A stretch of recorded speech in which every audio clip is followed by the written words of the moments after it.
Hey, y'all, welcome back to Mountain Murders Midweek. I'm Heather. And I'm Dylan. Hey. I like you were doing little jazz hands You there. like You that? said, I'm Dylan. I woke up with spirit fingers this morning. That's awesome. Yeah, I think it's going to be a beautiful day. Go team go. Yeah, I feel great. I'm team Dylan all the way. Oh, and I'm Team Heather. You are? I am. Oh, I'm glad someone's on my team. What's up, big boy? Just kicking it. And that's boy with a B-O-I. Boy. Yeah, thick boy. You are a thick boy. With 3 C's. Hey, thick boy, what's up? Just hanging out with my wanging out. Oh, you better put that away. Yes, how are you doing today? I don't even see it out. Where is it? Oh, it's there. I'm a grower, not a shower. We'll get you some tweezers to put that little thing away. Oh, yeah, only if they're lined in velvet. Okay. Yeah. Moving along. Velvet Tweezers. People don't want to hear this, Dylan. Hey, that's a good name for a band, Velvet Tweezers. Okay. Yeah. Nice. I don't even know where to go from there. Well, you started this. I'll tell you where we're going to go. We're going to go into a recap of this week's events in true crime world. I'm going to take you to Funky Town. Yeah. You ready? Yeah. Okay, Dylan. This is from Asheville, North Carolina. Or as some of us who've lived around the area call it Trashville. Or Assville. This story, okay, when we bitch about tourists and people who aren't from the mountains that come to the mountains and do dumb shit, this is what I'm talking about right here. This story takes the cake, folks. A disturbing scene was caught on camera Tuesday afternoon, so this was just a few days ago. A group of people pulling bear cubs out of a tree near a Buncombe County apartment complex did this all for a few selfies. See, you told me about this story. I saw it flash across my headlines, and I didn't actually read it because, I just assumed I've seen people approach elks, in full mid-rut, and I've seen people go stand beside grown bears in Pigeon Forge that happen to be near town and take Cades pictures, Cove. set their kids beside these bears, and so I just knew. I thought I knew, but this one right here seems to be a little extra disturbing. In a video shared with News 13, the group can be seen pulling the cubs from a tree, then holding one of the bears and taking a selfie. The person who actually filmed this video witnessed the incident at Barrington Village Apartments. In this video, Dylan, one of the individuals can be seen dropping the cub, and you can see the cub running and trying to get back over the fence. Because it's terrified. A North Carolina Wildlife Resources Commission special projects biologist named Ashley Hobbs said the video was reported to the commission on Tuesday evening. She described the cub as being very wet and cold and that it had been alone for quite some time. And while multiple cubs are seen in this video, Hobbs said when she arrived on the scene, there was only one cub. And she said that it's not uncommon during this time of year for a female to drop their cubs off in what they would consider like a safe tree and then come back for them. What this bear went through is probably a fairly traumatic experience, according to this biologist. And I would have to agree with that. Yeah, it's just a little baby bear. And can I speak on the irony of the name of the apartment complex, Barrington? So mom parks the bears somewhere safe, her little babies, up a tree. They're just hanging out. And she's going off, I'm sure, looking for food or something like that. And she's trying to protect. Here's the irony to me. Is she's likely, in her instinctual way, trying to protect her babies from anything else in the wild. But lo and behold, the most dangerous thing for her babies was some dumbass people who caught wind that they were there and decided to get them. I really don't understand what goes through these types of people's mind. I just don't get it because I tell you, and a lot of people have said, sure do wish Mama Bear had showed up while this was happening. But this is the thing, Dylan.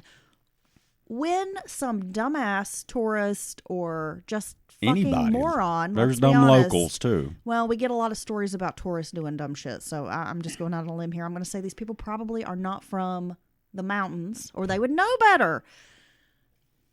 They do some dumb shit like this. Right. Then the animal instinctually goes into defense mode because if Mama Bear had shown up and attacked these people, they would put Mama Bear down. They would probably euthanize Mom. Even though these people babies deserve to be mauled by a bear because they're fucking idiots. I would argue that the people involved in this deserve to be euthanized. They Not the bear. They deserve some criminal charges. Certainly. I think. But this biologist said, it's pretty traumatic for a bear cub to be pulled out of a tree like that. Now, thankfully, Dylan, this bear cub is okay and is currently in a rehab facility, and it's going to be released back into the wild. I guess they were just kind of doing a follow-up with the bear to make sure that it was okay.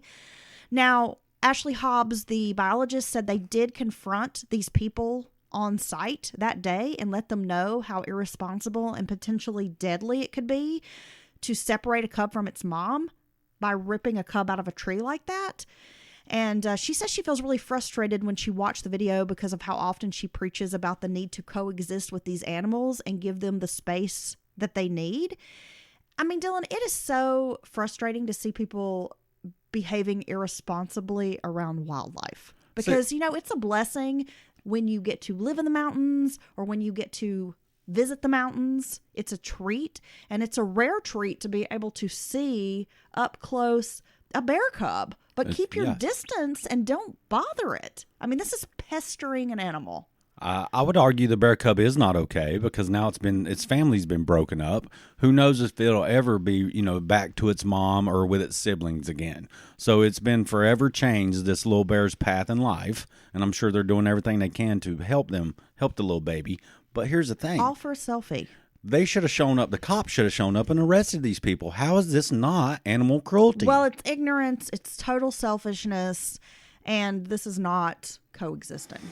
Oh my God. I don't know. You can't. This is why we can't have nice things, folks. It's really frustrating. It really is. God. I just don't understand. I wish the cocaine bear had shown up and just started eating these people's heads off. Oh, goodness. Yeah. After doing a big fat line.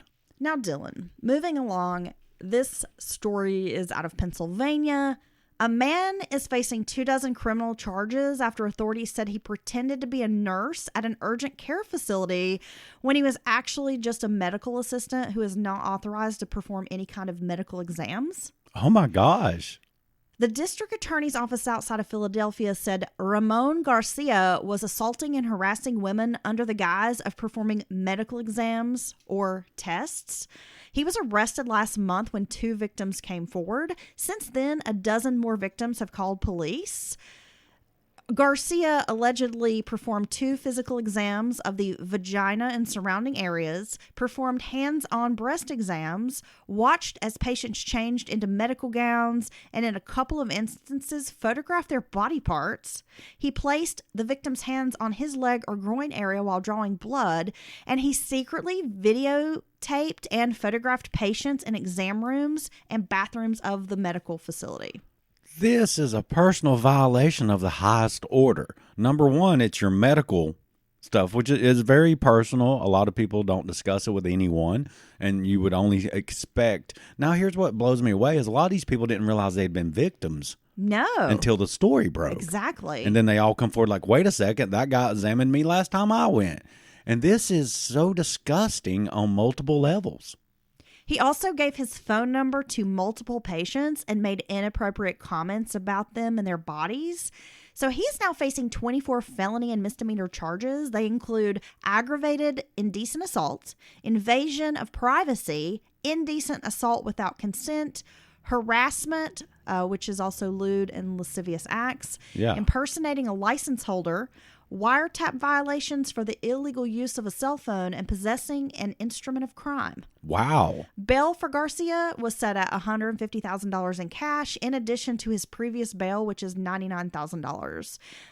He has not been released as of yet from the Montgomery County Correctional Facility. Good. This guy's a total creep. He's a total creep. And you know what the even more scary part of this is there's no telling what else creepy shit he's done to people. He just saw an opportunity to live out some kind of sick fantasy like this. And I would argue he also violated HIPAA laws. I'm surprised that those charges were not in there as well. But it sounds like they've rounded up every charge they could support with evidence. And I honestly hope this man goes to jail because I think his creepiness and his sick mind goes beyond what he did to these women. It's depraved. I think he's either done or fantasized about doing way more to unsuspecting poor women. This is disgusting. I'd like to kick that guy's ass. I know I am not the only one that feels this way, Dylan. I'm sure that we have listeners who agree. Just going to the doctor, I hate it. gives me anxiety. I agree. And especially when you're going to be examined, like you have your annual checkup as a female and you're going to the gynecologist. I mean, that's already really uncomfortable when you're having like a pelvic exam. In the best of circumstances. In the best of circumstances. Right. Absolutely. I cannot imagine the horror I would feel to find out that the person who examined me was not licensed and was not a real like medical professional that is, by law able to do these exams. I would be horrified. No, I mean, the things I grew up with, just me and my mom and my sister, and let's just say I've been female friendly all my life as far as the ins and outs of being a female. Not saying I know what you're dealing with. I've just seen and heard women talk about these things, and by the nature of the exams, I would say women, all the things you described, men can feel this way too, but the exams and these checkups and things. You had to have a physical yesterday. I'll tell that story. And you were feeling quite uncomfortable. Yeah, with your exam, but just because of the way the female body is and everything. It's much more invasive, much more uncomfortable, much more I couldn't imagine vulnerable. You're seeing in a very someone vulnerable space and positioning and just for the first time this person walks in, you've never seen them before, and they're about to get very personal with your body, even if they're the most professional, skilled and all that. So by its nature, women go through a lot more, period.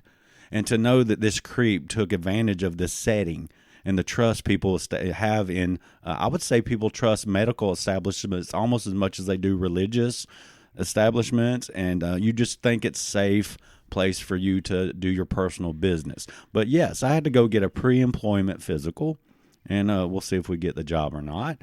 But it was just a straight up physical, which was, I was like, okay, I need a physical anyway. I've been needing one for a couple of years now.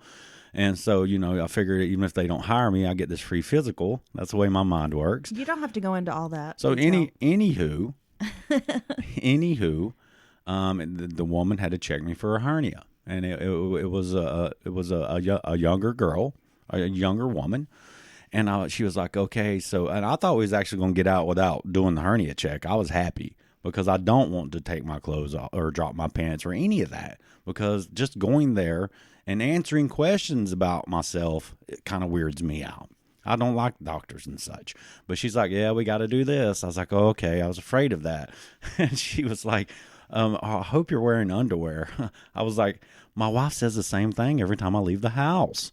And she's laughing. I said, yes, of course I am. I hope they're clean underwear. Yes. Let's say the real statement. I know what she meant, but I was fresh to death. I tell you, you can never leave. Your mama told you that too. You can never leave the house without clean underwear. I'm one of the cleanest people you'll ever meet. True, you're very clean, very hygienic from head to toe. Smelling fresh. I scrub you down with bleach and Lysol every day. And I told her that she's like, don't worry, I'm just going to do this a certain way to where it's, less contact. It's not going to be the full on. You don't have to disrobe completely.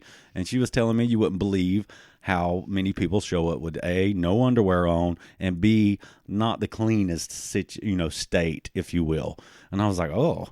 And I said, well, I have to tell you, I'm very uncomfortable with this. And she's like, I know. She's like, I don't like it either. I was like, I get that.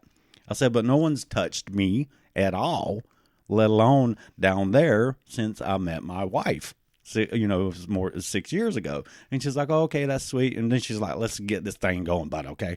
And she did it very non-invasively and stuff like that. And I was super uncomfortable. So I could understand that women are, they have a much harder time. And now if I'd have found out just this simple thing she did by just feeling on the edges of my underwear for a hernia, if I found out that this wasn't even a qualified nurse who I'm supposed to be talking to, just, some gal who works in the back room, I would be furious. And I'm not even kidding. And this was much less personal than what every woman goes through when she goes to the doctor for exams. Now, Dylan, I'm not trying to start a big debate here. And I know we have plenty of male listeners who are good people, right? Yeah, they're great people. But, see, there's the but. Why is it that these stories of these creepers that do things like this, it's always men? Because women, I've never heard of a woman pretending to be a nurse so she can go around looking at men's junk or touching men's junk. It's true. Yeah, I would imagine that there may have never been a case of that, of a female doing that. I mean, I'm curious if it happens, but I just know from, my own personal self, I don't want to go around examining men's junk. I don't want to see other men's balls. I don't want to touch their penises. Well, I don't want you to. I don't want to look at their butts. No, but it's because men are gross and creepy in a way that women typically aren't. Have you seen this viral TikTok? I mean, it's circulating on social media, but I think I first saw it on TikTok, and then I think I've seen it on Instagram and even on Twitter or X or whatever you want to call it now. I won't call it X ever. The X platform is a guy, and it's in Greenville, South Carolina, and he's in a Target, and there's a younger female. I don't know if she's like a teenager or like a young adult, but she's very young. I mean, right. I wouldn't say she's probably any more than like in her early 20s. And she's in a Target, and she bends down, like she's kind of dips down on the floor and is looking at something on a bottom shelf. And she has on a skirt, but she's the way she's kind of crouching. It's appropriate. She's not showing anything. Right, unless you lay under her. And this guy creeps up behind her and slides his cell phone like behind her, under her. So wait, somebody else is filming this guy do this? Yes. Like I can't believe what I'm seeing? Yes. You know what? And then he gets confronted. And now people in the comments are like, oh, he's a minister, or he's like involved. I don't care. Like he's a pastor. Yeah. Well, no, but that's what makes it even more disturbing. I got you. And I haven't verified those statements, but what an invasion of privacy. These upskirt it's a type of thing. It's a whole creep fetish thing, and it's disgusting. Look, here's the thing. If I saw this transpiring, I wouldn't be recording it, because I'm telling you right now, I would bring a haymaker kick from the backside, and I would catch that piece of shit under the chin while he's assaulting this woman like this, and I would kick him so freaking hard up under his chin that I would hope it killed him. So here we go, Dylan. This was reported on Tuesday, so just a couple of days ago, that Target has fully cooperated with this investigation, and that anyone who may have been in Target mid-morning on Monday, April 15th, and thinks they have been in close proximity to this Mr. Elliott, his name is Thomas Ryan Elliott, they are asked to contact the Greenville Police Department at 252-329-3393. Here's the deal. He was employed at several schools.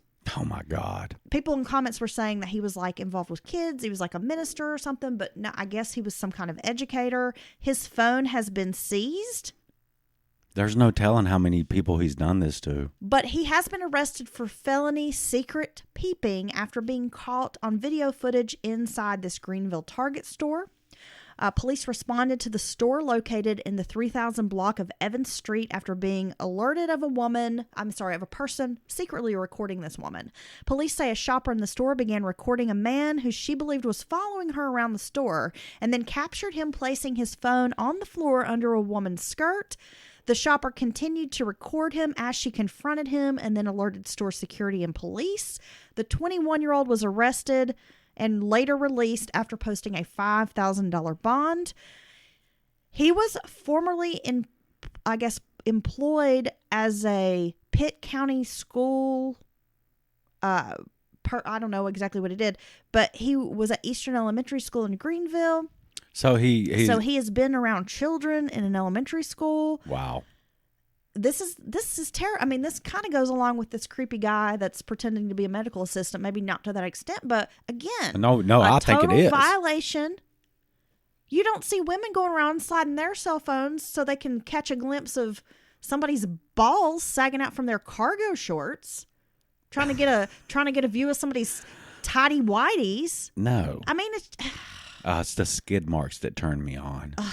It's so gross. No, I would argue better, men. I would argue this is as bad. Do better, men. Come on. It might not been but this guy would go as far as that other guy given the opportunity. This is deviant behavior. It's not okay. It's sick. 21 years old. And it only leads to worse things. These people evolve and they get worse. Well, I'm saying 21 years old. If he has the audacity to slide a phone and film this upskirt video in public, a Target, in a public place where there's a CCTV everywhere. Yeah. What's he gonna do next? What's he gonna do if he was to catch that same woman by herself? What's he gonna do when he goes? That's not a thrill anymore. This guy's been peeping since he was young. He's been a peeping Tom. He's a perv. We know how it works, folks. And these people, they evolve. They continue to evolve typically into full-blown monsters that kidnap, rape, kill women, their victims. And that bond was way too low. Honestly, that bond was way too low. This guy should be forced to register as a sex offender. I think he should be castrated, and that right there will slow him down. Gosh, man.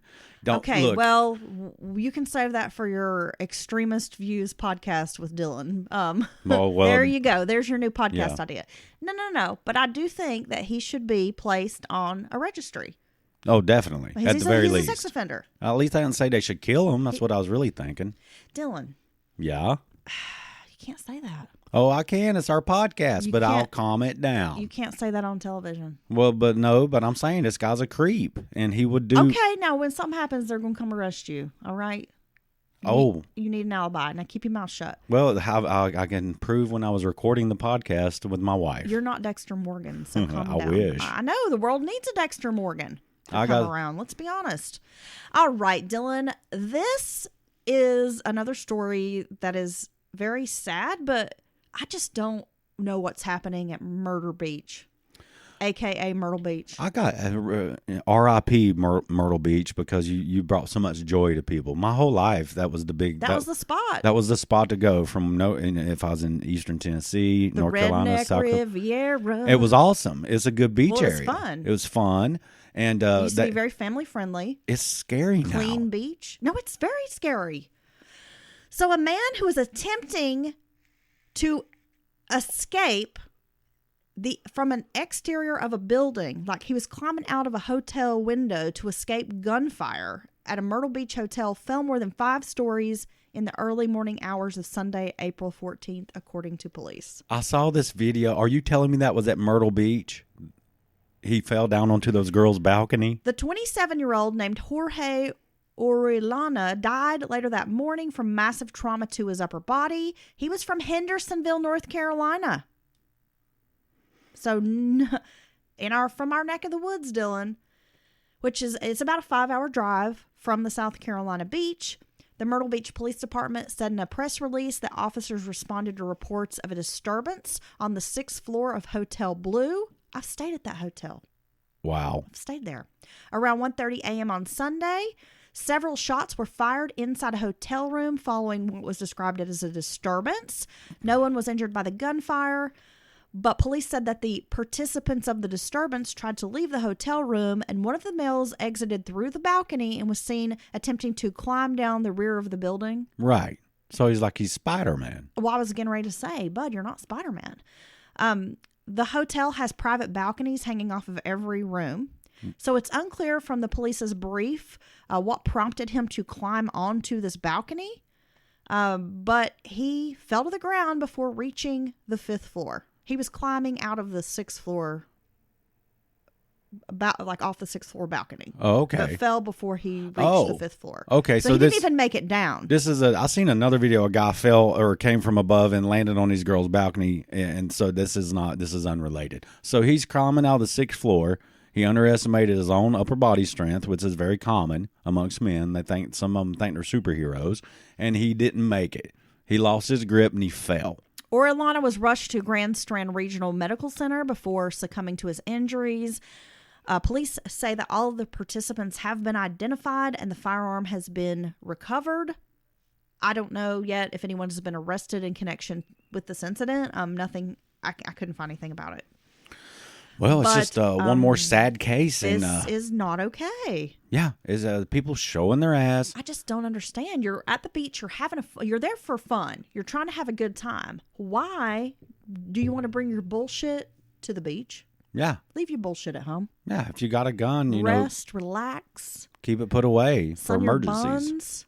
Get some color on them cheeks. See, well, if you're in this hotel and then shots start popping With off your family. with your family, your kids. kids, your grandparents, whatever. Very common for families to get shared rooms and share the expenses.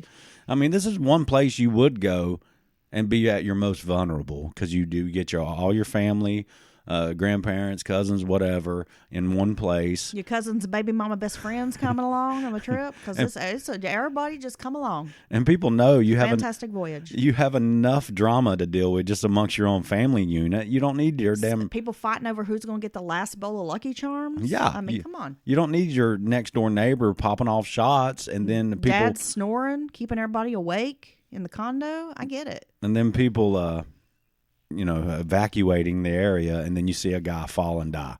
So, yeah, that was a great beach trip for 2024 for whoever else had to witness this insanity. I just don't understand what's happening.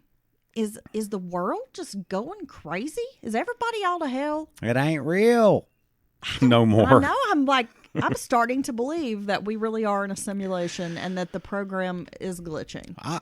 Because this shit, I mean, I just don't understand. I've said this before. If this is a freaking simulation, why do I have to go to work? It's bullshit. If this is some kind of ride, let me off. I just want to go back to the 1990s simulation when things were just kind of normal. Mid to late 90s, early 2000. It was so chill. It was good times. Good times. We're old, so we're like, remember back in our day? Gosh, that's people wasn't shooting each other on vacation. I can tell you that. I tell you, the older I get, the further away the 90s and late 80s get. I'm just like, what? Further away we get from normalcy. It's going to be 60 years before long ago. No, right? I feel like when I say 90s, I'm like, that was just 10 years ago. No, it wasn't. No, it wasn't. 10 plus 20. Okay. Yeah. So the owners of the infamous white Ford Bronco used in O.J. Simpson's 94 police chase say they're selling the vehicle. So I think everybody knows O.J. died at the age of 76. And the current owners of the vehicle told a former ESPN reporter that they plan to sell this Bronco. Now, the Bronco became one of the most well-known vehicles in American history after Simpson led police on a slow-speed car chase on June 17th of 1994 through Los Angeles. This slow-speed car chase captured the nation's attention. It was ridiculous. I remember watching it as a teenager on the news. There's 100 cop cars behind this white Bronco, him and his buddy Al driving. 95 million viewers watched this chase as it was broadcast on multiple networks 4 days after Simpson's ex-wife, Nicole Brown Simpson, and her friend Ronald Goldman were found stabbed to death outside of her LA home. Now, this Bronco,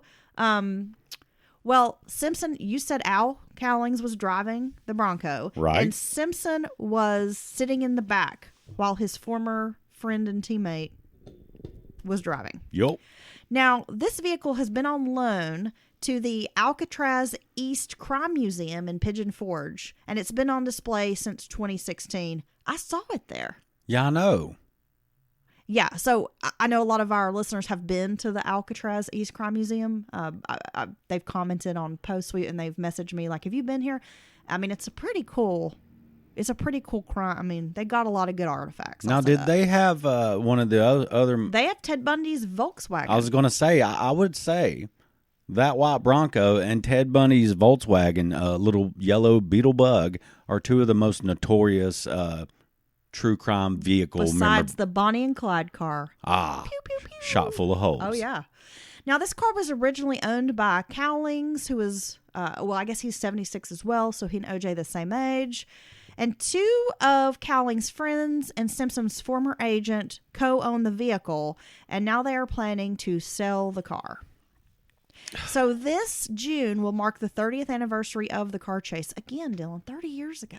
Gosh. I take a very strong exception to which, I mean, there always has been this rift in the public over OJ, right? But I gotta say, for much of the mainstream media to mourn his death and remember him as a football star and an actor and all these great accomplishments, and not the murdering piece of shit that we all know he truly is. Even the other side now admits they knew he was guilty, but it was some kind of equity thing, or just was some kind of get back at society by letting him off. It was they took a murder and they made it into a race. Yes. A racial issue. Right. So letting OJ off is supposed to heal some racial wounds in this country or something. I was listening to a podcast recently about that, and it's like we were just off the... It was, 4 years after Rodney King? Yeah, we were kind of just off the Rodney King situation. Right. Which, those officers, dead wrong. Those officers should have gone to jail. We've talked about this before. That was not okay, what happened to that man. That messed us up as young people, seeing another American done like this. Yes, it did. It wasn't in my mind, it was another American, a poor, innocent man. No matter what he did, he didn't deserve what was done to him. No. And I felt like every one of those cops involved should have been in jail for life. And we know how corrupt the LAPD has been for many a year. 100 years. And then these officers were, allowed to do this and basically get a little slap on the wrist for it. And then here comes this OJ, and a lot of people were kind of like, cheering OJ on, almost as like a thumb in the eye to the police or to, these officers. I don't know. But they turned it into a racial issue when really it should have been about this poor woman and this guy who just kind of happened to be in the wrong place at the wrong time, being brutally murdered. Right. I mean, he nearly decapitated her. Right. And that's what it was. It was about domestic violence. Horrific. And it was about, what the story was. Because he had been abusing her for so many years. And this was so scary because I feel like this case really brought shined a light on domestic violence, because before this, victims were treated terribly by police. The assailant, the offender, was typically, not charged or, just given a little slap on the wrist again. It's all downplayed. But this, I think, really shined a light on that when you are a victim of domestic violence and you leave your abuser, that critical window of time afterwards is when women, and it's typically women, fall victim to murder. It's the most dangerous time. Dangerous, yes. And so here you got this domestic violence. He beat on his wife, and he murdered her and a completely innocent young man. Poor guy. Returning her sunglasses. Poor Nicole. I mean, what happened there was insanely terrible, brutal crime scene. And then his children are also the victim in this, because not only did they lose their mother, but then they are living with this knowledge that their dad may have played a part in it. I mean, how do you reconcile that? Oh, I feel terrible for the children, or they're adults now. I mean, they were victimized as well. And all families involved, Simpson family, the Gold family, the Brown family, Goldman family, my fault. Everyone was a victim of this. And so we'll move on, but he was a murdering piece of shit who was a domestic abuser, and we all know it. And that's how I will continue to remember him. I don't give a shit how many times he took the sports ball back and forth with his big hands, because all I can think about those big, strong hands is him brutalizing that woman over and over and then killing those two people. So that's my take on OJ, and I'm glad he died, and I wish he hadn't lived this long. He didn't deserve to. No. All right, Dylan. Since we are talking about true crime, golly, Bob, this is always some troubling things in the news. And this one is also going to get your blood boiling. So I don't need you on a pet. I'm sorry. I'm going to warn you ahead of time. We're just going to discuss it a little bit, but I don't need you making any threats, okay? Me? Are you talking to me? Yeah. Oh, yeah, I'm going to calm down. This is a hard week. This is a hard midweek. There's a lot going on that's pissing me off. A third Disney Cruise Line crew member was arrested Monday on child pornography charges. Okay. Law enforcement found sexually explicit pictures and videos of minors on 2 phones belonging to Tirso Neri, who was working on the Disney Dream. The material featured both teenagers and young children, and this is according to an affidavit signed by Homeland Security. 44-year-old Neri told investigators that he downloaded and bought links for files containing adult pornography via group chats on Telegram and Facebook Messenger. Now, as much as Facebook wants to censor and regulate and control what people post, I mean, you can post Right. something so asinine and it gets flagged and removed. Yeah, God forbid you call somebody white trash. Their community violations are ridiculous. I had made some post, something about eating crackers, and it got flagged for like hate speech. And I'm Right. like, it was about eating what? It was something about like, I really love these. I don't even know, but it was like got flagged. It's almost as good as the sign that used to be in the stores talking about crackers love cheese. And it's got the white dude on it. I mean, I think that's funny. I mean, gosh, Because crackers do indeed love cheese. I love a good cracker, and I do love some tasty cheese. Yes, but and how many times is So how do they not have algorithms where like pornography and sexually explicit shit is not flagged because everything else is?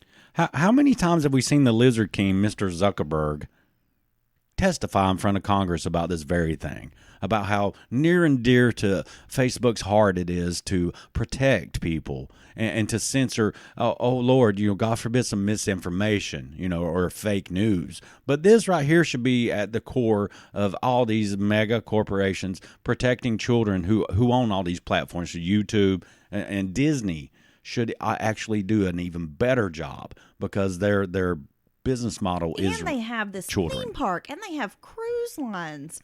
I mean, their whole shtick is family and kids. Yeah, and Do Facebook better. as well. Do better. We think that you could do a better job at stopping this from proliferating on your platform. Well, you would think. Because you certainly can stop people from speaking their mind out against the government or any of that. I mean, it's just... we know why. I'm not even going to get on my soapbox, but we know why Disney doesn't go hardcore. I can't even talk about how much I love those Flips half cracker, half pretzel crackers without getting flagged. Wow, that's hate speech, Heather. Did you just call the pretzel crackers a half breed? Those crackers are delicious. Oh my God, they're the best. Now, Neri is a citizen of the Philippines, and he's been charged with transportation of child pornography and possession of child pornography. However, he's trying to claim that he bought these adult files and that he didn't realize the images were of young people. Right. Why are you paying for porn anyway? Well, I mean, that's your first problem. We won't get into all that, Dylan, but these cruise lines have seen a rise in sexual assault crimes just in the last year. And this news comes after 2 other Disney Cruise crew members were arrested on child pornography charges in January. A cruise ship dancer was arrested on similar charges earlier this month, but law enforcement have yet to release what ship he was working on. This really makes me take pause when I think of planning a cruise. Well, yeah. I mean, for one thing, you're you're a captive audience. You are. Right? And we saw a tragic incident with that young man threw himself off of the ship. It sounded like he was arguing with his dad, or Yes. there was some kind of an argument, or he was feeling bad, something. I don't know the full details, but the poor guy jumped out of a window, never to be seen again. Right? And you know what? In that instance, the cruise line, you might say, well, there's no way they can stop that if someone wants to intentionally harm themselves. I agree. But if that very ship was supposed to be outfitted with a man overboard AI-directed system, because it can take over a mile for these ships to stop and turn around. They're like, mega freight trains. They can't stop on a dime and whip around.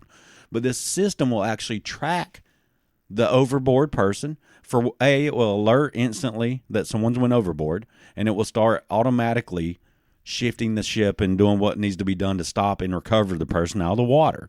And they had not outfitted this ship. And a lot of experts say if the ship indeed had the state-of-the-art system that it should have, they likely would have a much better chance of finding that young man that jumped off the ship. Well, there's a lot of crime, and it just seems like it's swept under the rug. That's because they don't want to stop it. They sweep this crime up under the bulkhead of the ship, bud.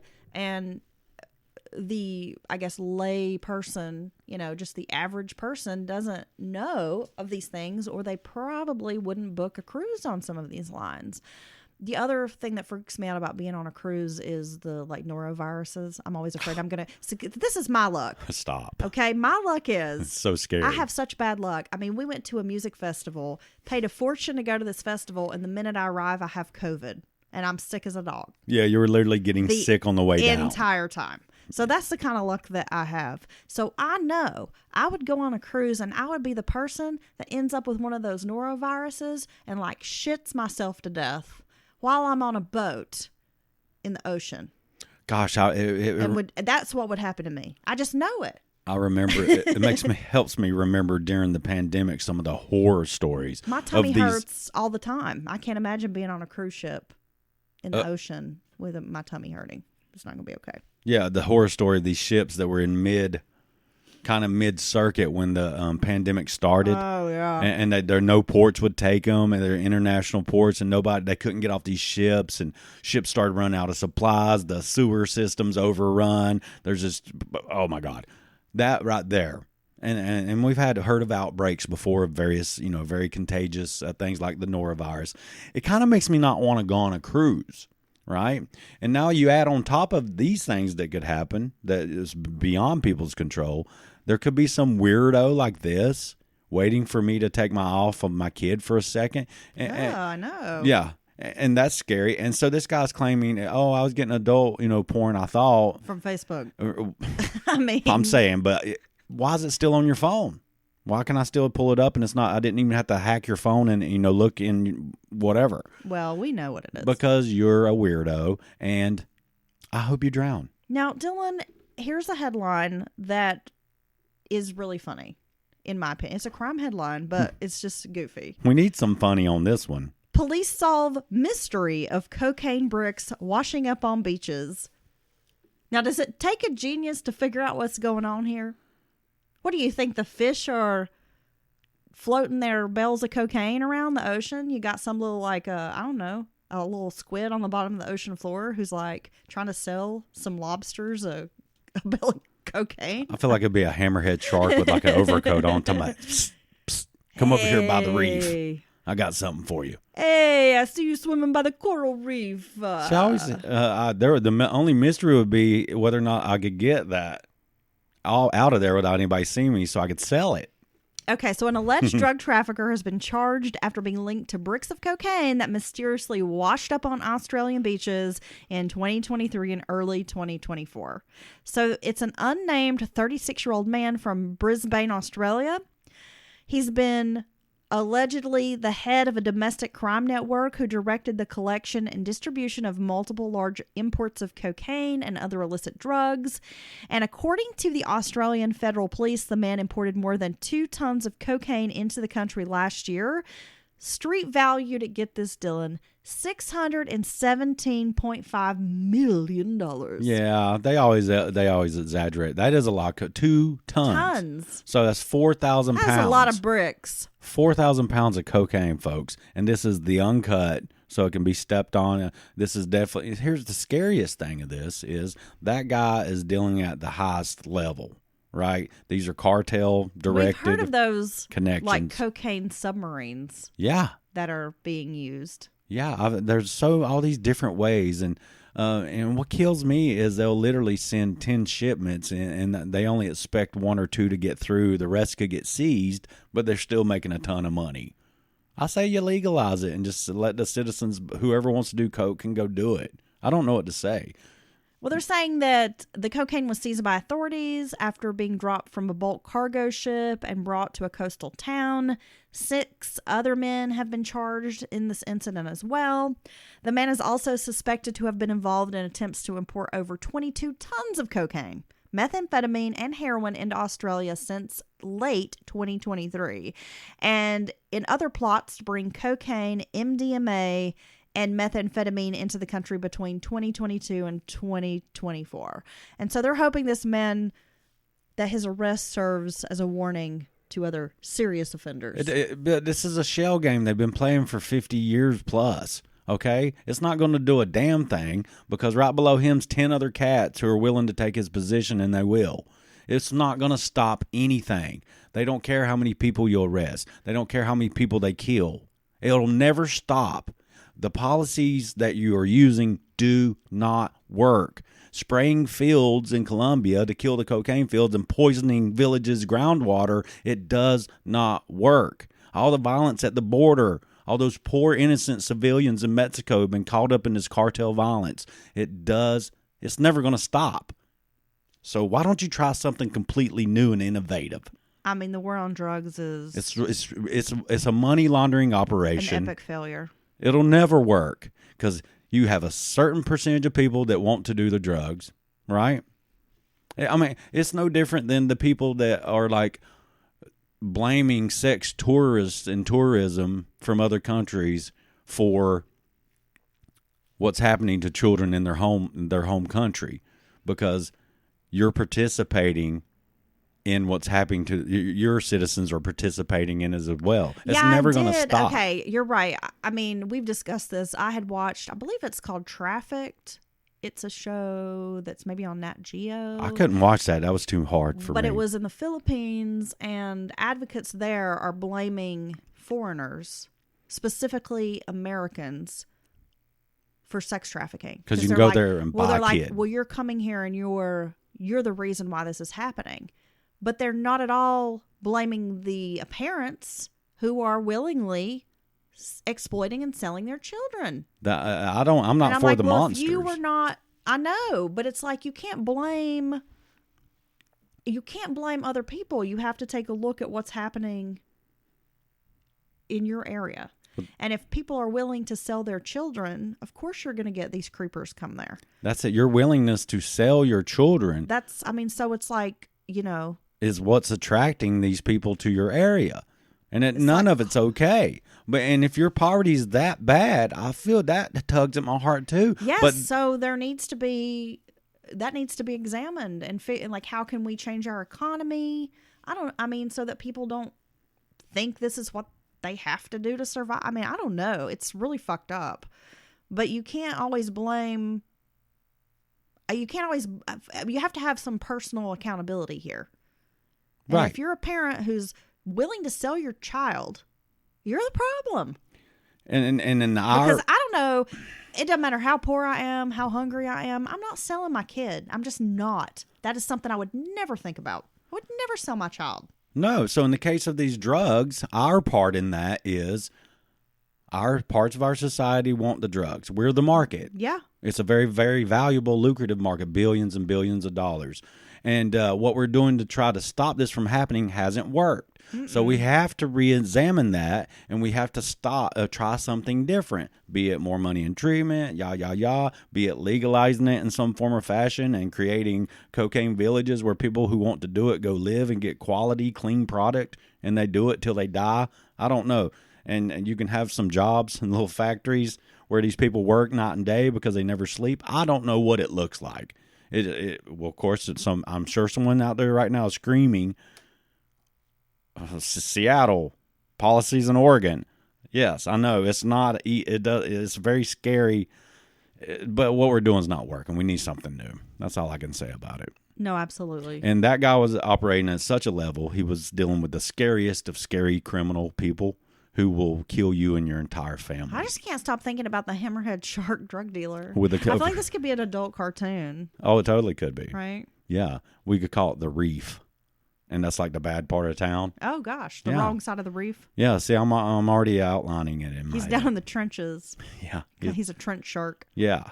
Yeah, and the big boss lives down in the Mariana Trench with his gang. Oh, gosh. The deepest trench. Ah. The darkest trench. It's like a megalodon. Yeah, the megalodon could be like the Godfather. Oh, see? Yes. Someone's going to steal our idea. On this day of my daughter's wedding, you come to me. I'm just trying to eat some oysters here. Always, yeah, never forget the oysters. Little oysters. I always think of the Alice in Wonderland. Okay, Dylan, this is going to be, this is not a crime story, but this is this is your hero. This is a man after your heart. Okay, I'm ready for that. So you're going to love this. A 69-year-old retiree visited 120 pubs to order drinks in 24 hours, breaking Guinness World Record. Oh, wow. So this is like the ultimate pub crawl? David Clarkson, he was born in Britain, but he has lived in Australia for over 40 years, started his attempt with a drink at Captain Cook Hotel in Sydney. Then he walked to 119 more establishments over the course of 24 hours, ordering a drink at each stop. That's a lot of drinks. So he had 119 various sorts, I'm going to guess. Maybe he's sticking with just the beer, I hope. 119 drinks in 24 hours. Guinness World Records adjudicator Pete Fairbairn joined Clarkson for the first 4 and the final 4 hours of this attempt. Other witnesses accompanied Clarkson during the middle period of his pub crawl, collecting evidence for Fairbairn to review at the end of the day. His attempt came to an end at the Sussex Garden Bar, where the record was finally certified. So he took the title from another Australian named Harry Carouse and Jake Loiterton, who visited 99 pubs in 24 hours. Wow. See, folks, not all heroes wear capes. Some of them down pints. I knew that you would be into this. Yeah. I couldn't do it. I would never make it, and I don't know if there's any rules in this record attempt about not puking or not mixing water in or anything like that. But I still think it's admirable, even if there was multiple Ralphs in the middle of it or water. 119 drinks in 24 hours. I've never come close to that. Dylan. I'm the guy who drinks 20 beers in 3 hours and pukes and falls asleep. We know there's a lot of Gypsy Rose drama, right? She's currently in the process of divorcing, or at least she's been separated from her husband. Her prison husband. That she had only lived with for about 3 months once she was released from prison, right? She had a nose job recently and got matching husky tattoos with her ex-boyfriend. Wow. But husky tattoos? Sources they out here saying, sources are saying, Dylan, they out here saying that Gypsy Rose and her estranged husband, Ryan Anderson, got into a major fight about his food hoarding before splitting up. Wow. So I almost can't get past the husky tattoos. This is tattoos of the husky dog. Is that right? That is right. I hope they got a good tattoo artist, because fur and animal portraits and all that These are very simple. They're very simple. They're like little simplistic. Okay. They almost have a tribal. Okay. They're like little line drawing. It's not very detailed. Okay. This is not going to get you cut from Ink Masters. Well, I was going to say, are these bad husky tattoos? Now, sources close to Gypsy Rose, they out here saying she wasn't fully aware of Ryan's hoarding issues regarding food before moving in with him after her release from prison. And this tension, or this caused tension for the couple in the 2-bedroom apartment they shared. Well, so he allegedly collects and keeps food in bulk, and Gypsy Rose was not feeling this. The hoarding behavior reminded her of her late mother, Dee Dee Blanchard. Oh. Gypsy Rose was especially bothered by his fridge, as it was filled with a bunch of old food items that needed to be thrown away. And when he wasn't home, that's exactly what she did. She cleaned out the fridge. And when Ryan discovered this clean fridge, he was not happy. And it sparked a huge argument that left Gypsy feeling shaken. She found it scary that he got so worked up about the refrigerator. Well, so obviously, when you have a relationship and you're not living together, be it a long distance or the other person's in prison, it doesn't surprise me that there's a learning curve when you actually cohabitate. Now, as far as food hoarding, I'm gonna say I'm on Gypsy's side on this. I would find it. A clean fridge is a happy fridge. I'd find it disconcerting, certainly, and let alone when it's to the point if it, if you have expired food still being kept. These are not good signs. He certainly is dealing. I don't know if a lot of time when it's food hoarding, these people have been times in their life they had food insecurity, be it when they was growing up or they hit a hard time and they were actually really truly hungry, which a lot of people say, "Oh, I'm hungry," but I think a lot of, especially here in first world country, we don't know what that really means to be truly hungry, like you think malnourished. So that guy has some stuff to work through, right?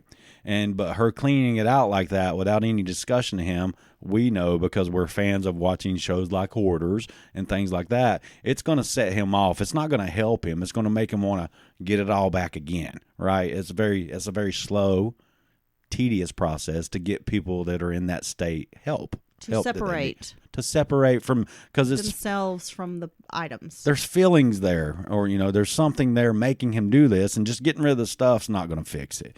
And so I'm not surprised that once she learned that it was to this extent, and that this was a deal breaker for her. Well, apparently that wasn't the only deal breaker. See, now this is a prime example of why you should not marry someone when you're incarcerated, and or 90-day fiance it, where you meet someone online and get married and you've not taken the time to really get to know the person.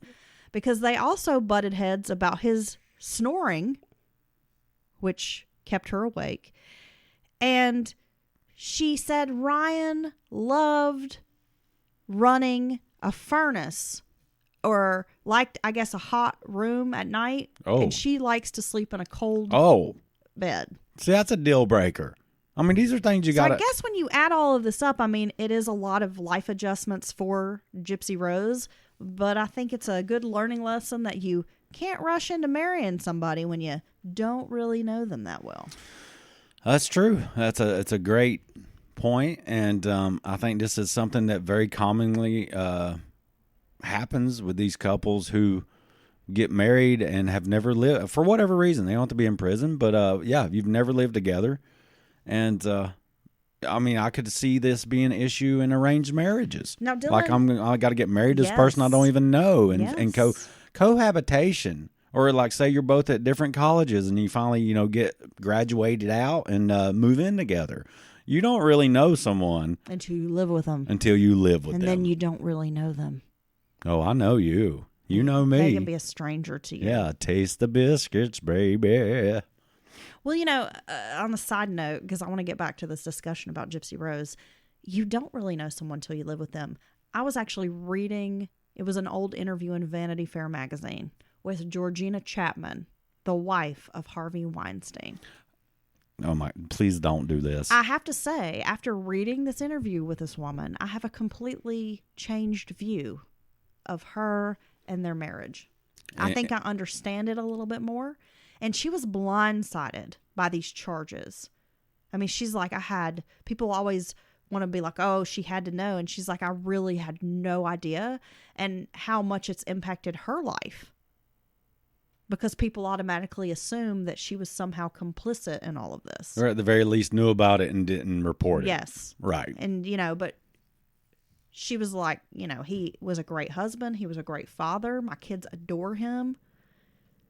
I mean, how do you explain that to your kids? Anyway, I'm just saying, you can live with somebody and not know they're a monster. Dennis Rader. No, Gary that's true. Ridgway. And that's a good point. And poor her, if that's true, indeed, that's true. What, you say she was with him 14 years? Yes. Multiple kids together. But you told me something. I didn't exactly know the details, and I wish I could unknow it now, because I think you scarred me internally. Oh, sorry. Just some of the things that Mr. Weinstein dealt with as far as... his gangrene penis? His basically rotting penis. Yeah. And the fact that she had to deal with that too, I'm sure, in their relationship and being close to one another. But I was thinking about this, Dylan. When you really love someone, like you truly love a person, you accept all the things about them. And I'm not saying that she was like, happy about it. I'm happy about your weird rotting penis, I'm glad, right? I'm glad you got to inject it with stuff. But, you know, when you love someone, even if they have a medical condition that you find to be like, ooh, that's kind of gross, you know, you still love that person. Well, yeah. I mean, and who's to say that they even had an intimate relationship at that point? I don't know. Who knows? But I'm just saying, when you really love someone, you kind of accept the things about them, especially if it's something that they like can't help. They can't control. Right? I didn't understand. Apparently, he had some condition. I'll save you the explicit details. Like 4 ears, gangrene. You get something. a small scrape or something on your. It sounds kind of to me like a flesh-eating bacteria your disease. Regional area, your regional, your nether regional area, your groin. This very specific bacteria gets in there and it causes you a lot of issues. Let's just put it like that. And you are right, because the vows for matrimony are in sickness and in health. And if you're with someone, even if it does change the dynamics of your relationship, you truly love them and you don't know this sick, twisted thing about them, which happens a lot. Well, look, I mean, I know I'm not the only one. Like a lot of people out there, I'm sure they were like, they see Georgina Chapman.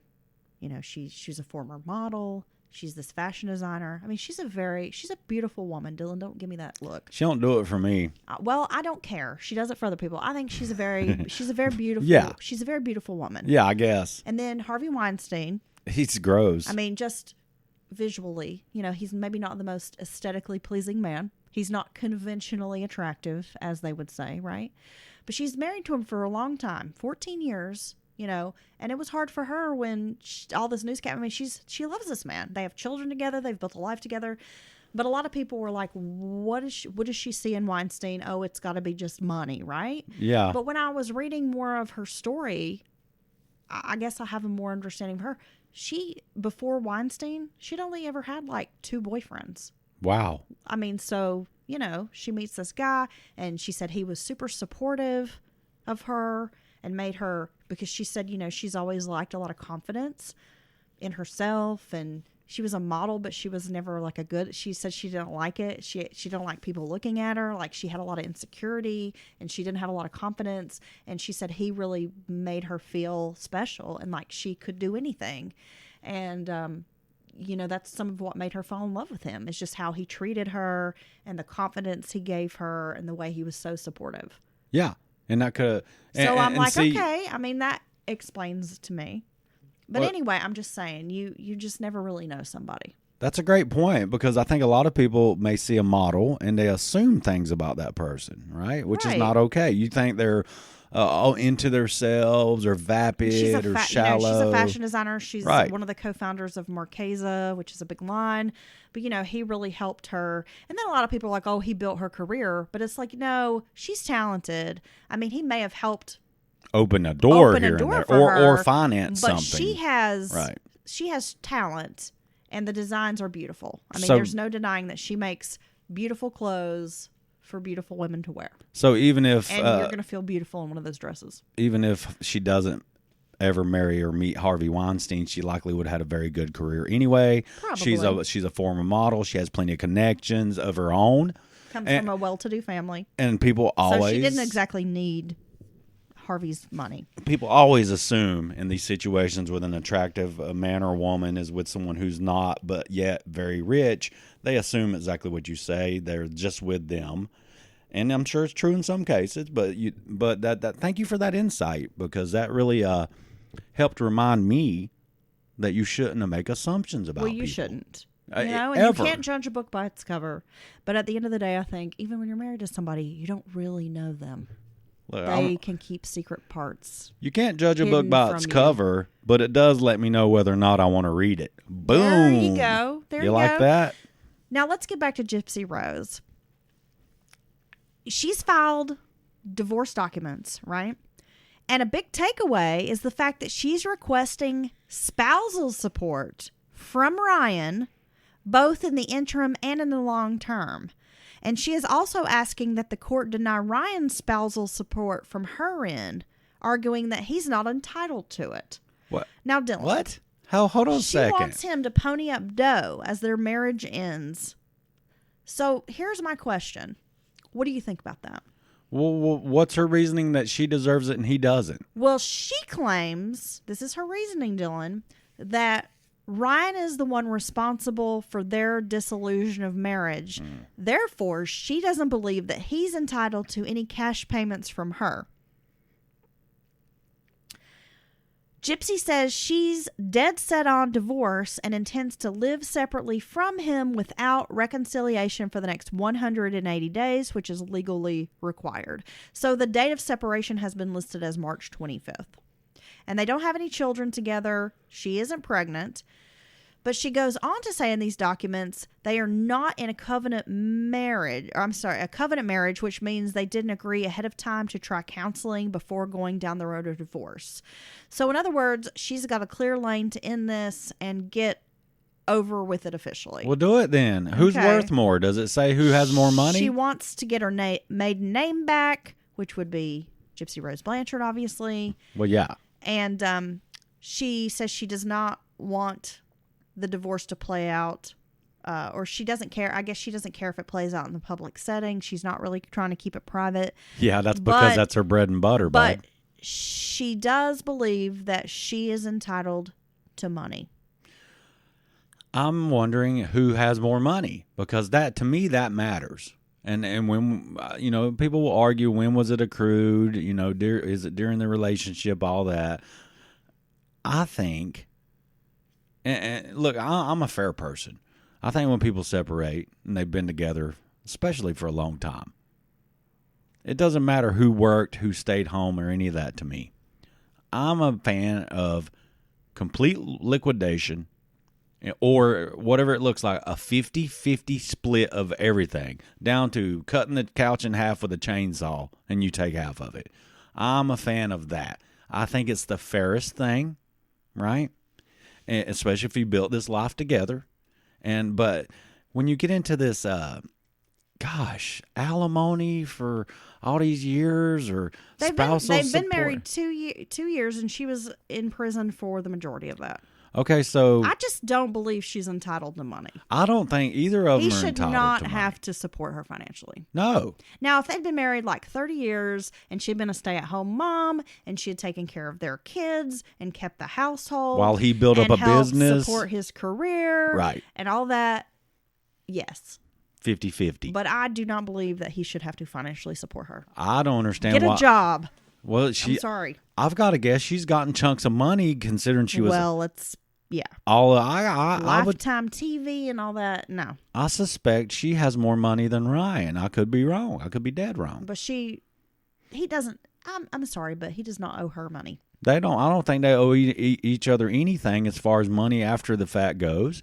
And I think that they should just, since she can't deal with what's happening in his life, they just don't want to be with him. I get that. You have every right to say that. It don't even matter if you just don't like the person. You don't have to explain yourself to anyone. And of course, it doesn't surprise me she doesn't mind if it plays out in public, because I'm sorry, she's chasing that, and that's her right too. But she's chasing that hot flash in the pan, and she's trying to keep herself in the public. That's my opinion. When she should be trying to get some job skills. I'm sorry. All right, moving along, Dylan. We have 2 more true crime stories from the last week. We're going to wrap these up, but I'm going to kind of blend the 2 stories together, and they actually involve one of your favorite things. Oh. Can you guess? It's either going to be succulent meats or alcohol. Which one? Is it something else? I'm surprised this isn't in your top 5. Oh, I just said 2 of my top 5. This should be your number 3. What is it? These arrests both involve boobs. Of course boobs are in my top 5. I know. I'm surprised you didn't say that as one of your favorite things. They're in a separate category. They're not in there with succulent meats and alcohol. I like boobs more in a different way. Well, you said succulent meats. I thought, okay. Hey. Anywho, Winona Judd's daughter, Grace Pauline Kelly, has been charged following a misdemeanor arrest earlier this month, in which she was charged with indecent exposure after flashing her body in an Alabama town. at some Okay. sort of intersection. But now they have charged the 27-year-old with soliciting prostitution From as well. the same incident? From this incident, they've come back and charged her with soliciting prostitution. This is the Elmore County Sheriff's Department. The 27-year-old was arrested on April 5th after flashing drivers off the highway. It seemed like she was kind of standing to the side and flashing people. Boobs have never scared me. They've never made me call authorities. But she's also going to be charged with 2 more misdemeanors. She initially had a court date scheduled for April 11th, and it's reportedly been postponed until April 25th. She is the daughter of Winona Judd and ex-husband Arch Kelly III. They were married from 1996 to 1998. They also share a 29-year-old son. Grace Kelly has had multiple arrests in the past, drug charges. She pled guilty in 2017 to meth manufacturing, delivery, sale, possession with intent. She was sentenced to 11 months and 29 days in jail. That was later reduced to 30 days. She was ordered to complete a drug program and was ordered to spend the rest of her sentence on probation. She broke probation and was sentenced to 8 years at the West Tennessee State Prison. She was released in November of 2019 and granted parole. Damn. I mean, she's had a lot of issues. But yeah, so now she is not only being charged with the indecent exposure, but also the soliciting prostitution, which is a weird charge because I would think soliciting prostitution means that you're trying to procure a prostitute, right? But it's making it, but the statements are saying almost like she's being arrested for prostitution. So it's a worded weird, but you know, it's Alabama, so what can you do? Here's the thing. And none of the unfortunate things she's had happen or been involved in her life was prostitution, right? Not previously. Not there. Never nothing about she was she was a sex worker, right? Well, no. So this is inappropriate. This charge is inappropriate in my opinion. So you think this is an inappropriate charge? Well, it seems to me like they're grandstanding. They know they have a person who's has a famous parents, and I think it's I do think it's sexist. What evidence do you have to support her? She's soliciting profit. Well, we don't know. I mean, they're not stating, but I'm assuming that if they're bringing forth charges, most, law enforcement departments, magistrates, district attorneys don't just randomly charge you with something unless they have some evidence or proof. So it seems that once they have investigated this incident further, all right, they now have enough evidence to bring this charge. So we'll see what happens. She's being held in the jail. I think it's like a $12,000 bond, and she's still there. No one's bailed her out. So even her famous parents, it seems, aren't coming to her aid. Well, maybe they think it's time for her to learn yet another lesson. She's actually spent time in jail for some of these shenanigans, and it does sound like she was, doing some serious things there. So, but I've heard of this technique of basically flashing the goods.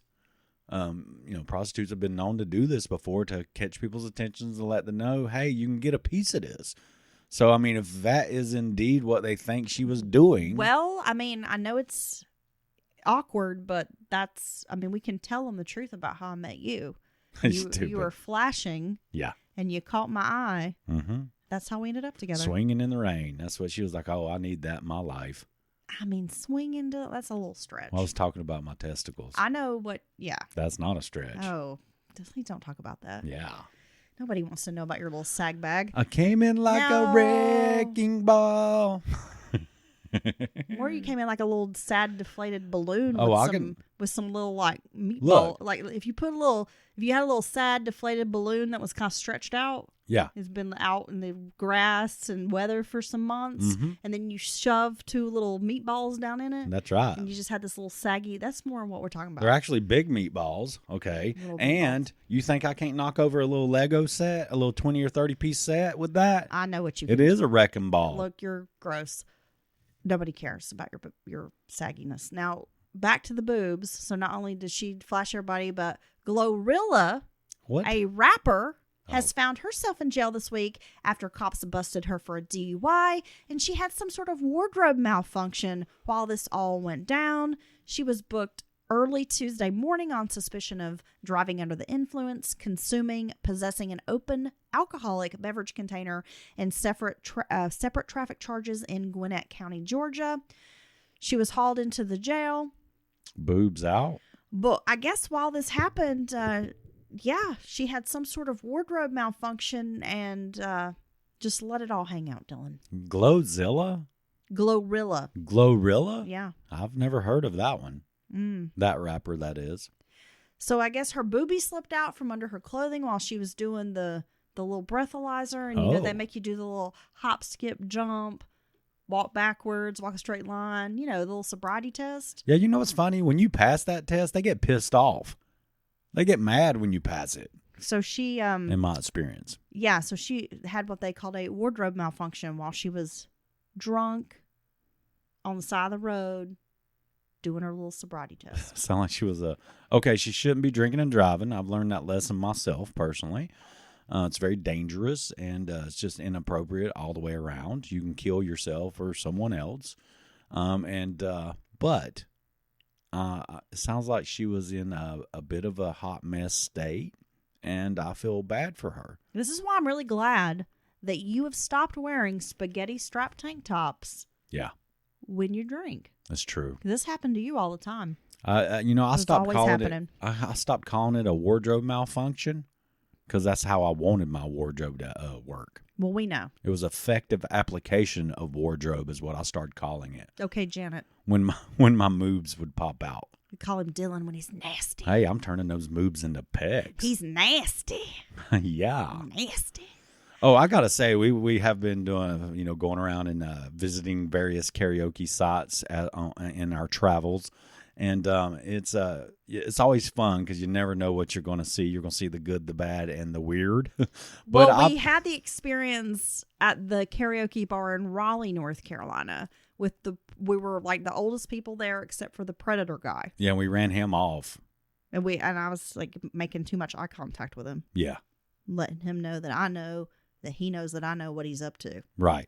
Exactly. We did that. He got uncomfortable. Good. And he was 9-foot tall monster. But he was a scary guy. Our last karaoke experience was at a dusty little dive bar. Yeah. Yeah. And God love it. I love the place. But it took me back to memories as a very young person. My grandfather let's say I was his chaperone. He would take me along because he was Mac was always drinking the beers. Mac. And I actually would be Mac's DD before I even got a license. Late 15 or nearly 16 years old. Mac would take me to some places, and it was always like an old place that no one else goes to anymore except for the few old timers, the day drinkers that go in there. And the place is always old, dusty, sticky, moldy, smelly. You would I'd go back there and play pool, and there'd be like mold around the edges of the felt and things like this. On the pool table. And this place, it reminded you of that. It's the smell. This place reminded me of when my grandparents would take me to the Elks Lodge. Yes. In the 80s on Friday night for beef tips for the steak dinner. Was it the smell? And everybody was smoking. Yes. Everybody was smoking inside the bar. You could still smoke in this place, folks. This place was letting people smoke inside. The guy saw me go outside a couple of times. He's like, "What are you doing?" I said, "Well, I'm stepping outside to smoke." And I'd already peeped the old school ashtrays every other stool all the way around the bar. Smoking in there. So, but I was and it was a big place with high roofs, and it's still the smell. It was very nostalgic. Old smoky mouth bar. And finally, I was like, you know what? I'm gonna go over here because it was not crowded. Big surprise. They said it was an off night, if you will. And I went over there away from people because I've always been a polite smoker, as polite as I can be. And I know it's a gross habit and it stinks. And I smoked one inside. I wasn't comfortable smoking inside. It was just weird. I didn't enjoy it. And now I have to say, the thing I did appreciate about this place was the $4 tequila drink that I ordered. Yeah, I got Heather one more, and I was being her DD because I'm good boy now. Heather had her a couple drinks. It's very uncommon. I had the cheapest bar tab Whenever because this place was dirt cheap. Whenever she has her a couple drinks, I like to let her, she does it very, like I said, it's uncommon. Anyway, she had her a couple little drinks, having a little bit of fun.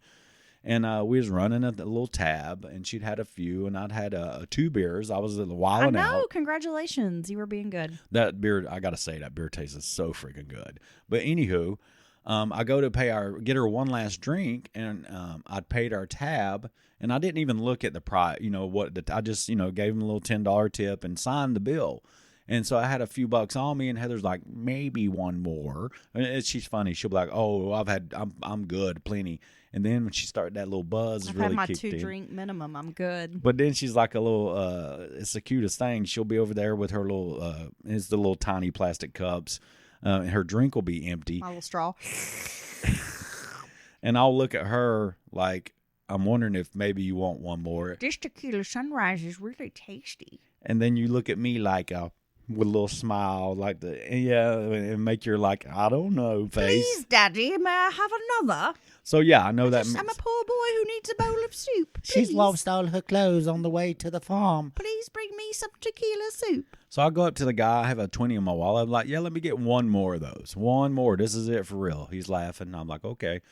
And he's like, I was like, how much I owe you? $4.50 for a liquor drink. $4.50, folks. These are prices you only find at Legions and Moose Lodges and such. And I was just like, dude, I was like, wow. Look, we were transported back to the 1980s for real with the smoking, and it was dusty. Cheap drinks. And everybody in there, I have a good feeling they've been going to that bar since the 1980s because I think we were the youngest people in there. And the drinks had 1980s prices. And there was some 1980s hairstyles in there, and I really appreciated that. All right. I love nostalgia. We'll check it out again. Now, Dylan, thank you for sitting down with me today to discuss true crime. Thank you for having news. If you've missed this week's episode, make sure you take a listen. We are discussing South Carolina serial killer Todd Colehep. He was so scary. So make sure you check that out. And don't forget all of the great podcasts featured on the Darkcast Network.